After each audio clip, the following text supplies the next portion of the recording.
So you've seen this really cheap harp available on eBay or something like that, and this might be your chance to actually be able to learn the harp, but you're wondering, is it worth buying if it's that cheap? Well, Audrey's been there and she's going to tell you her perspective today, which is maybe a little different to what you might expect, and it's completely different to Ed's story, which he told us a little while ago, so you can watch that video up there to get a different perspective. But let's hear what Audrey has to say. Hello everyone, I'm Christy-Lyn from Learning the Harp, and I'm here with my friend and student Audrey, who I've been teaching over Skype, and now we've had the chance to meet in person, and we've just been chatting about her harp, which is a Pakistani harp, and I thought it would be interesting for you all to hear her experience with having a Pakistani harp and how she feels about it now after a little while. So tell us what you think of this harp and what your experience has been like. Right, well, this was the very first harp that I bought. I bought it on eBay, and at the time when I was just looking for something that was very much on the more inexpensive side. Well, first thing that I noticed was that the levers were positioned all the wrong way. They were far too low on the string, and so when I would use them, they would put the string, I would say, about a whole and a half step upward. It was it was far too sharp. So you'll see that what I had to then do was remove the levers, and I literally had to drill new holes for the levers and tune them myself so that I could get them in the right position. You'll see in the higher strings I just had to leave the levers off because they were there, but where they were on the string, they were just so low, I couldn't put them back on again and have them work, so I just left them off. So we have some kind of working levers, but although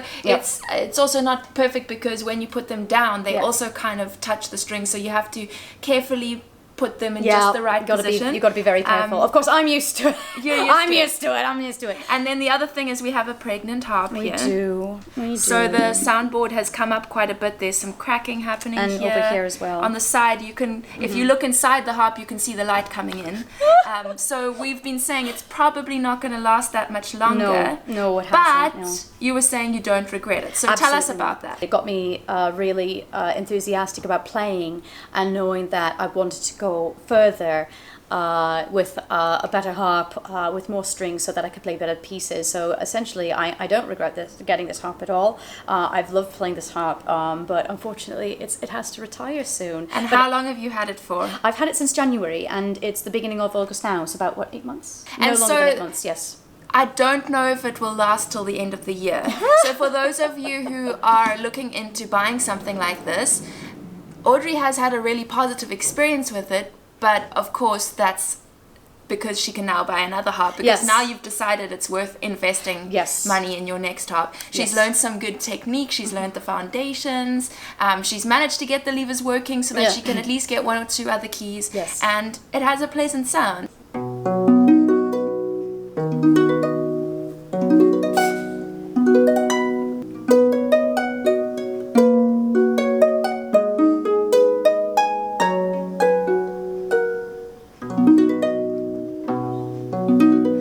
It's actually got quite a sweet sound. Yes, it does. And it's holding up, and you're able to learn to play from it. I did. So there's some encouragement for those of you who have heard some really negative things about Pakistani harps. Some of them might end up better than this. Some of them may not need to have their levers moved, and they may last a little longer than a year. But even if they do kind of deteriorate a little bit, if that's all you can manage to afford at the time, well, then it'll get you started, and you'll know whether you want to carry on. Absolutely. Yeah. Thanks so much, Audrey. Oh, thank you. That's wonderful. Now, if you want to take the next step towards buying your first harp, there's a link in the description box where we give a list of recommended harps, and you can click the link to the video over here where we tell you everything you need to know before buying your first harp. I'll see you in the next video. Bye.